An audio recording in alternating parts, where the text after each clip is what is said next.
करते हैं बुलेटिन की शुरुआत खबरों से। आज बैराज जलाशय की सुरक्षा के लिए लगाई जा रही फेसिंग के निर्माण कार्य में गुणवत्ता की कमी पाए जाने पर कैबिनेट मंत्री और स्थानीय विधायक प्रेमचंद अग्रवाल ने मौके पर जाकर के निर्माण कार्य रुकवाया है। इस दौरान उन्होंने यूजेवीएनएल के मौके पर मौजूद अधिकारियों को फटकार भी लगाई है। उसके बाद मंत्री ने बैराज स्थित आस्था पथ का भी निरीक्षण किया है। इस मौके पर उन्होंने फेसिंग के निर्माण के लिए उपयोग में लाई जा रही सामग्री की जाँच की है और जो घटिया स्तर पर पाई गई है यह देख करके मंत्री अग्रवाल का पारा चढ़ गया। उन्होंने मौके पर ही यूजेवीएनएल के अधिशासी अभियंता ललित कुमार से इस संदर्भ में जवाब मांगा, जिसका वह संतोषजनक जवाब नहीं दे पाए। अग्रवाल ने अधिशासी अभियंता ललित कुमार को फटकार लगाई, कहा कि आचार संहिता के दौरान निर्माण कार्य शुरू किया गया जिसमें कि गुणवत्ता को नजरअंदाज करते हुए घटिया सामग्री लगाई गई है, जिससे कि 97 लाख रुपए की धनराशि की बंदरबाट की जा सके। अग्रवाल ने मौके से ही एमडी संदीप सिंघल को फोन से निर्माण कार्य रोकने के निर्देश दे दिए। बता दें कि जहां पर करीब 97 लाख रुपए की धनराशि से बैराज जलाशय की सुरक्षा के लिए 1.6 किलोमीटर तक फेसिंग का कार्य किया जा रहा है, जिसके निर्माण कार्य में जनप्रतिनिधियों द्वारा लगातार गुणवत्ता विहीन निर्माण कार्य की शिकायत मिल रही थी, जिसका संज्ञान लेकर के मंत्री अग्रवाल आज मौके पर पहुंचे और निर्माण कार्य रुकवाया गया। द्वारा जिस प्रकार से गंगा जी के तट के किनारे, गंगा के तट पर एक जाल लगाने की प्रक्रिया नदी का शुरू हो रखी थी। मैं जब वहाँ बहुत से लोगों ने मुझे शिकायत की, वहाँ के जो स्थानीय जनप्रतिनिधि हैं, जनता है, उनके द्वारा बताया गया कि पहली बात तो उसका औचित्य नहीं है, दूसरी बात जिस क्वालिटी से वो बन रहा था वो बहुत पुअर क्वालिटी थी। आज मैंने उसका निरीक्षण किया तो वास्तव में मैंने पाया कि वहाँ गुणवत्ता तो थी नहीं, और साथ में जिस प्रकार से तर्क मेरे को अधिशासी अभियंता विजय कुमार जी द्वारा दिए गए तो वो भी मेरे समझ में नहीं आया। तो मैंने क्वालिटी को देखते हुए, उसके औचित्य को देखते हुए मैंने उनसे जब जानकारी ली कि वो उसका संतोषजनक जवाब नहीं दे पाए, कोई पत्रावली या इस प्रकार का कोई डॉक्यूमेंट उनके पास नहीं था जिसके आधार पर मुझे वो कन्विंस करते हैं, तो मैंने तुरंत उसको काम रोकने को कहा है और इनके सीएमडी से भी मैंने बात की है।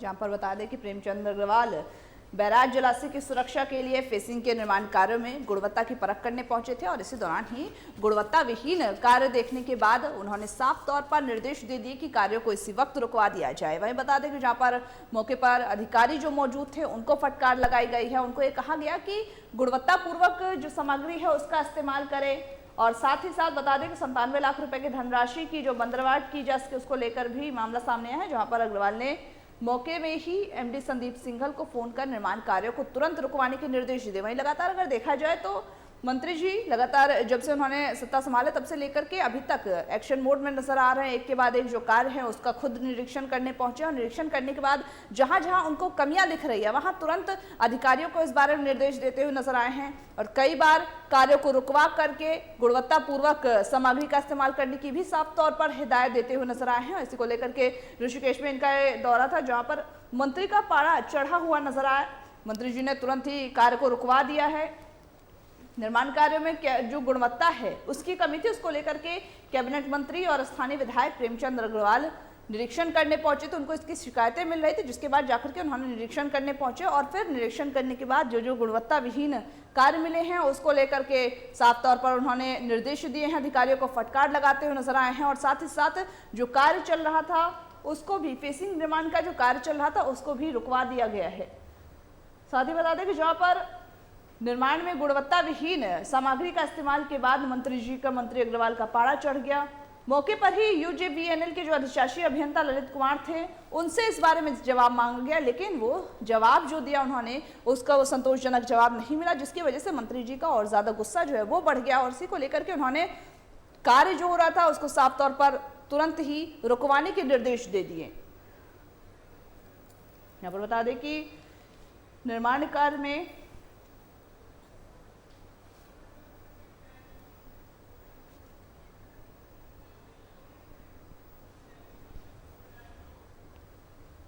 इसी खबर में ज्यादा जानकारी देने के लिए उत्तराखंड से ब्यूरो चीफ कमल शर्मा जुड़े हैं। कमल जी, पूरा मामला क्या था और मंत्री जी ने ये जो मंत्री जी लगातार एक्शन मोड में नजर आ रहे हैं और क्या कुछ इस पर पूरी अपडेट है आपके पास?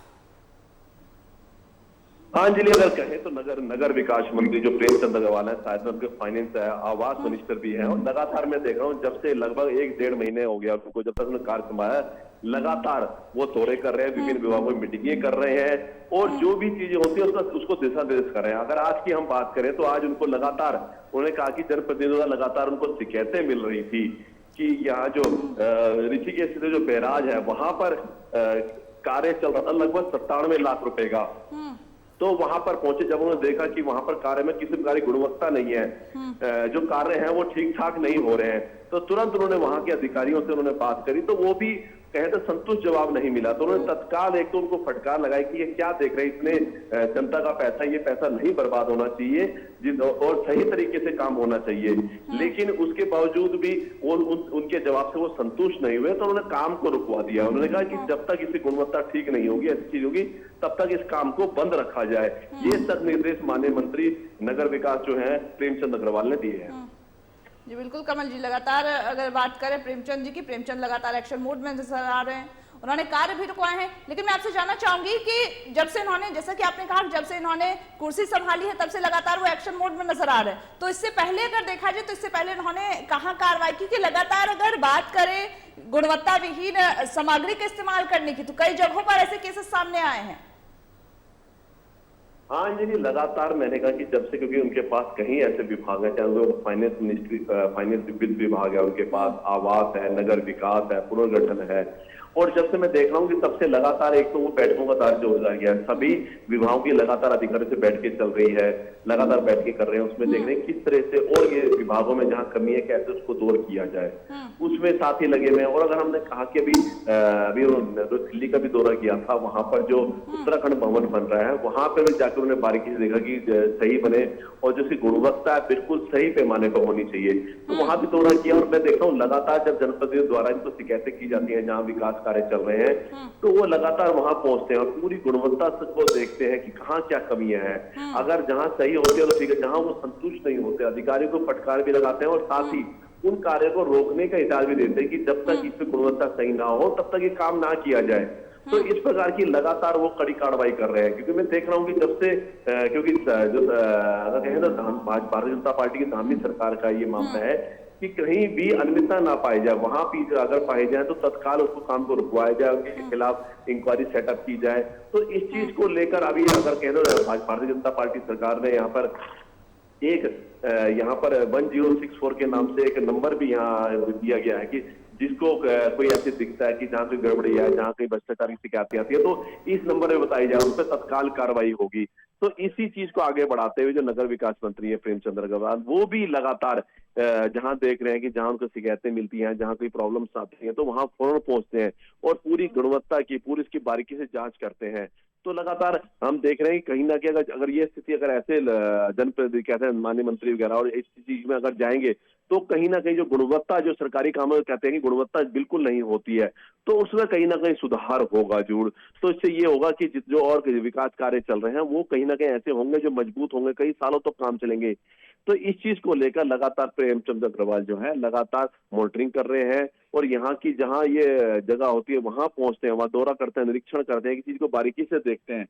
तो आज भी वो उन्होंने यही स्थिति देखी, हमने देखा जब उनको लगातार शिकायतें मिल रही थी वो तत्काल वहां पर पहुंचे, तो वहां उन्होंने जब देखा कि ये कहीं गड़बड़ी पाई गई है। हाँ। कमल जी, मैं आपको रोकना चाहूंगी, हमारे साथ प्रेमचंद अग्रवाल जी जुड़ चुके हैं, कैबिनेट मंत्री उत्तराखंड से। प्रेमचंद जी, पहले तो आपका बहुत बहुत स्वागत है साधना प्लस न्यूज में। लेकिन अगर आपसे मैं पूछना चाहूंगी, लगातार अगर देखा जाए तो आप इस तरह के एक्शन मोड में नजर आ रहे हैं, जगह जगह पर आप इस तरह की कार्रवाई करते हुए नजर आ रहे हैं, और जो निर्माण कार्य में गुणवत्ता की जो अभी जो आपने कार्रवाई की है उस पर जरा प्रकाश डालिए और बताइए कि इस तरह से आपकी क्या कुछ रणनीति है आगे भी इस तरह की कार्य करने के लिए। ऐसा कि ऋषिकेश में हमारे यहाँ बैराज है और बैराज के में दो जाल लग रहे थे वहाँ पे गंगा के तट के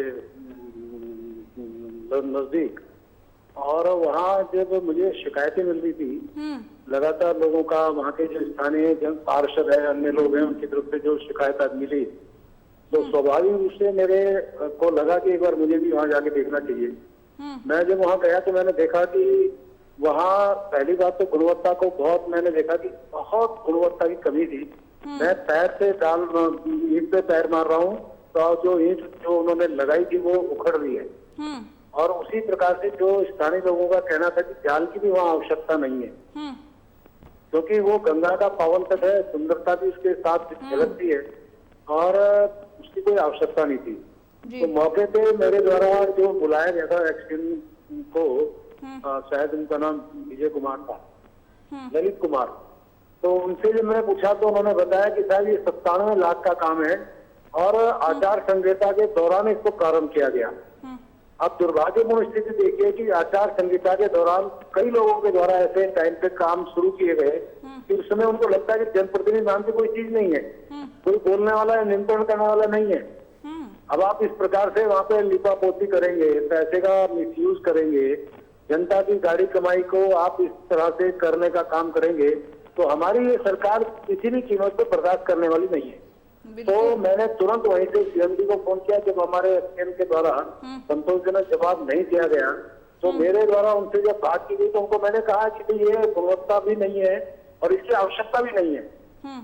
ऐसी स्थिति में मैंने कहा काम ये रुकेगा और ये जब तक मुझे आप इसके कागज नहीं दिखाएंगे, क्यों इसकी आवश्यकता पड़ी, कैसे इसको लगाने का क्या इसके मानक है, जाल जो लगा रहे थे उसमें भी गुणवत्ता का जो मानक है वो भी उसको पूरा नहीं कर रहे थे। ये स्थिति में हमारी सरकार, जो माननीय धामी जी की, मुख्यमंत्री जी की हमारी सरकार है, और हमने पहले भी कहा कि भ्रष्टाचार या इस प्रकार से अनियमितताएं किसी भी प्रकार से हम बर्दाश्त नहीं करेंगे।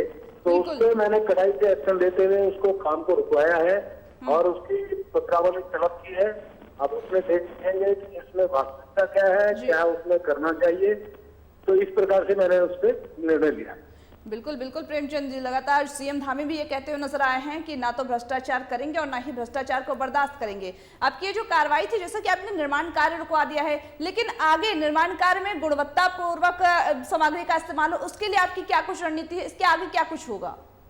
देखिए, मैंने कहा है ये सरकार किसी भी प्रकार के भ्रष्टाचार को, अनियमितता को, गुणवत्ता से कोई विकास कार्य, गुणवत्ता में जो कमी है उसको बर्दाश्त नहीं करेगी। और मैं स्वयं इस बारे में पहले से इस बात का पक्षधर रहा हूँ। मुझे भगवान की कृपा से, मेरी जनता के आशीर्वाद से मुझे 4थी बार इस क्षेत्र का विधायक बनने का सौभाग्य प्राप्त हुआ है और संयोग से मैं इस समय उसी सरकार में मंत्री हूँ जो सरकार चाहती है कि पारदर्शिता से काम हो, गुणवत्तापरक विकास कार्य हो। और बिल्कुल प्रेमचंद जी, कहीं ना कहीं जनता का विश्वास आप पर है, इसी की वजह से आप 4 बार विधायक बने हुए हैं। हमारे साथ हमारे ब्यूरो चीफ कमल शर्मा भी जुड़े हुए हैं। कमल जी, आपसे कुछ पूछना चाहते हैं। कमल जी, पूछिए। नमस्कार प्रेमचंद जी, आपका स्वागत, अभिनंदन साधना प्लस पे। सबसे पहले तो बहुत बहुत अभिनंदन। मैं देख रहा हूँ कि सर, जब से आपने लगभग 1 से 1.5 महीना हो गया जब से आपने कार्यभार संभाला और बड़े अहम आपके पास मंत्रालय है, नगर विकास है, आवास है, वित्त मंत्रालय है, सबसे बड़े डिपार्टमेंट आपको मिले हैं और लगातार आप मॉनिटरिंग कर रहे हैं, लगातार आप मीटिंगें कर रहे हैं। अभी आप दिल्ली भी गए थे, वहां पर भी आपने निरीक्षण किया, उत्तराखंड भवन बन रहा है और आज मैंने देखा कि आज पशु लोग पहुंचे हैं और अनियमितताओं को लगातार आपने कठोर कदम उठाए हैं। और मैं देख रहा हूँ जिस हिसाब से मोदी सरकार कार्य कर रही है, वही हमने धामी सरकार भी देखा है कि उस काम को आप आगे बढ़ा रहे हैं। 1064 नंबर भी एक यहाँ दिया गया था भ्रष्टाचार के खिलाफ, और आप भी उस चीज को आगे बढ़ाते हैं, भ्रष्टाचार को रोकने का प्रयास कर रहे हैं। पर मंत्री जी, एक ये पूछना चाह रहा हूँ, जिस प्रकार के आप तो लगातार जा रहे काम भी रुकवाना है, पर जो ऐसे अधिकारी हैं जो ये भ्रष्टाचार को रोकने में सफल नहीं होते और लगातार कहीं ना कहीं लीतापोती करते हैं, क्या इनके खिलाफ भी सरकारें कार्रवाई करेंगी? निश्चित रूप से मैंने कहा कि ये सरकार भ्रष्टाचार को रोकने में और अनियमितता को रोकने में, गुणवत्ता के साथ कार्य कराने के लिए प्रतिबद्ध है। और हमारा मानना साफ है कि हम लोग पूरे 5 साल के लिए जनता की सेवा के लिए आए हैं। जनता की गाड़ी कमाई को ऐसे हम जाया नहीं जाने देंगे। और यदि इस प्रकार की कहीं से भी शिकायत आएगी और किसी भी प्रकार की, जैसे आपने खुद ने भी कहा है कि माननीय मुख्यमंत्री जी ने एक अपना जारी किया है 1064, उस पर कोई भी जनता के व्यक्ति अपनी बात कह सकता है, रजिस्टर कर सकता है, जिसके आधार पर अग्रिम कार्रवाई होगी। और पर्टिकुलरली भी इस मुद्दे पर बात करेंगे, यदि हमें कहीं अनियमितता पाई जाएगी तो कठोर से कठोर कार्रवाई हम करने में नहीं हिचकेंगे। और मेरा ये मानना है कि मैं बिल्कुल आपके माध्यम से मैं धन्यवाद भी कर रहा हूँ कि आप इस बात को पूछ भी रहे हैं और इस बात को जनता के बीच में पहुंचा भी रहे हैं। मैं सभी से आपके माध्यम से कहना चाह रहा हूँ कि किसी भी कीमत से भ्रष्टाचार, अनियमितता और विकास कार्यों में हिवाली बर्दाश्त नहीं की जाएगी। कोई भी उसमें कड़ा एक्शन लेना पड़ेगा तो लेंगे। बिल्कुल सही बात कहा आपने। मैं क्योंकि लगातार हम देख रहे हैं कि, और मैं देख रहा हूँ कि लगातार आप जनता के बीच में रहते हैं, चाहे किसी प्रकार की कोई हो, लगातार चाहे सुख दुख हो, किसी प्रकार भी आप लगातार हम देखते रहे, छोटी छोटी चीजों में भी आप वहां पहुंचते हैं।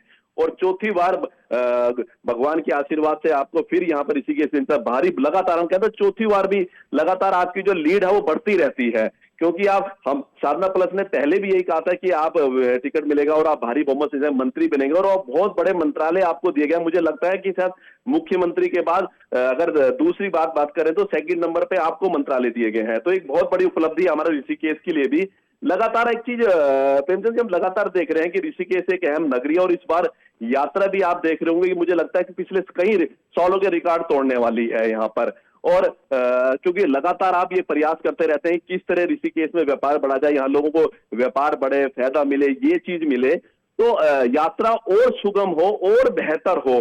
कई चीजें हम देख रहे हैं कि यहाँ पर कई चीज लगाया था कि जब यहाँ रश बहुत आता है, 3-4 दिन का जाम भी लगता है, लोगों ने कई बार एक डिमांड भी करी, और आपने भी कहा था कि इसमें काम बहुत ही जल्दी शुरू हुआ है। एक शामपुर में हम देखते हैं एक फाटक बना हुआ है, वो कहीं ना कहीं बड़ा अवरोधक मिलता है कि जब एक बार बंद हो जाती है तो 6-7 घंटे लाइट जलती है, और आप उसमें लगातार प्रयासरत भी रहे। अब उसमें आगे क्या पोजीशन है, क्या मान के चले अगले 2-3 सालों में इसमें राहत मिलेगी? देखिए, जो हमारे यहाँ श्यामपुर फाटक की जो आपने चर्चा की है, और उसमें लगातार मैं देख रहा हूँ कि हमारे इस क्षेत्र में आने वाले टाइम पे भी स्थिति भयावह हो सकती है, क्योंकि चारधाम यात्रा शुरू होने वाली है, कांवड़ आगे बढ़ने वाली है, और अभी भी स्थिति है कि यदि वीकेंड पर जिस प्रकार से ऋषिकेश और इस क्षेत्र के लिए लोग रुक करते हैं पूरे देश भर से, तो निश्चित रूप से वो फाटक में आने वाली समस्याएं बढ़ रही है। इसलिए जो मैंने प्रयास किया था, माननीय मुख्यमंत्री जी ने उस पर घोषणा की थी, और अभी भी वो स्थिति है कि वहाँ हम लोग जो है उस पर प्रयासरत हैं। और ये प्रपोजल दिल्ली गया है, और अभी मेरी मुख्य सचिव जो हमारे डॉक्टर एस एस संधू जी हैं, मेरे मंत्री बनने के बाद मेरी बात हुई है। मुझे लगता है कि उन्होंने भी जैसा मुझे बताया कि दिल्ली में ये जा चुका है प्रस्ताव, और वो भी इसमें प्रयासरत रहेंगे। आने वाले समय पे इस पर भी कुछ ना कुछ सकारात्मक हमें जो है काम होता हुआ दिखाई देगा। मुझे ऐसा भी लगता है कि बहुत जल्दी से हमारी यहाँ हमारे प्रखंड में भी और देश में भी, तो निश्चित रूप से हम लोग इस पे प्रयास करेंगे और जल्द इस पे मैदान करने की कोशिश करेंगे। बिल्कुल सही बात है प्रेमचंद जी, हम जगह लगातार देखते रहते हैं कि आप विकास क्रम लगते हैं, चाहे वो संजय झील हो, चाहे हरिद्वार ऋषिकेश का मैंने मेन ड्राइव देखा, चेहड़ भी देखा, एम्स भी देखा, कि एक ऋषिकेश हमारे कहते हैं भारतवर्ष में एक बहुत बड़े मानचित्र पे पहुंचा है कि ऋषिकेश कल कर्णप्रयाग रेल बन जाएगी, वजह कहीं ना कहीं विकास कार्य लगातार जारी है। और मैं भी आप देख रहा है जब से आपने नगर विकास का कार्यभार संभाला है, आप दिल्ली भी, मुझे लगता है कि बहुत जल्दी दिल्ली भी गए थे, वहां पर जो हम देख रहे थे उत्तराखंड भवन का जो कार्य चल रहा है काफी टाइम से बड़ा स्लो चल रहा है, और आपने जाते निरीक्षण किया, उसकी गुणवत्ता पे ध्यान दिया और शीघ्र निर्देश करने के निर्देश दिए कि जल्दी से जल्दी उसको बनाया जाए। तो वहां आपने गया था सर, वहां की क्या स्थिति रही? आप तो दिल्ली में भी गए थे वहां पर। देखिए, जो दिल्ली में हमारा उत्तराखंड आवास बन रहा है, उत्तराखंड निवास, उसमें क्योंकि पिछले दिनों काम प्रारंभ हो गया था और हमारे को 2022 तक जो टाइम था उसमें उसे पूर्ण होना था। तो अभी मेरे वहाँ जो दिल्ली प्रवास पे था, मैंने उसका निरीक्षण किया था।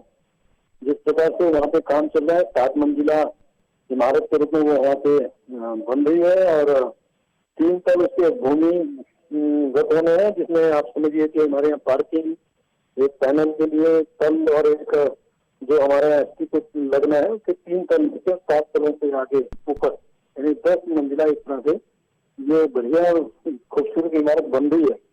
और उसमें जो आकृति है वो हमारे पहाड़ी संस्कृति के आधार पर हम लोग दे रहे हैं। उसका निरीक्षण किया तो मैंने उसमें देखा कि इसमें गुणवत्ता की कोई शिकायत तो नहीं है, कोई कमी तो नहीं है, और कब तक ही पूरा होगा, क्योंकि बीच में कोरोना का जो भयावह स्थिति रही उसमें थोड़ा इसमें विलम्ब हुआ, लेकिन ऐसा मान के चलेंगे मई 2023 तक ये कंप्लीट होगा, और तब हमारे माननीय विधायकगण या अन्य सभी लोगों को इसका लाभ मिल सकेगा।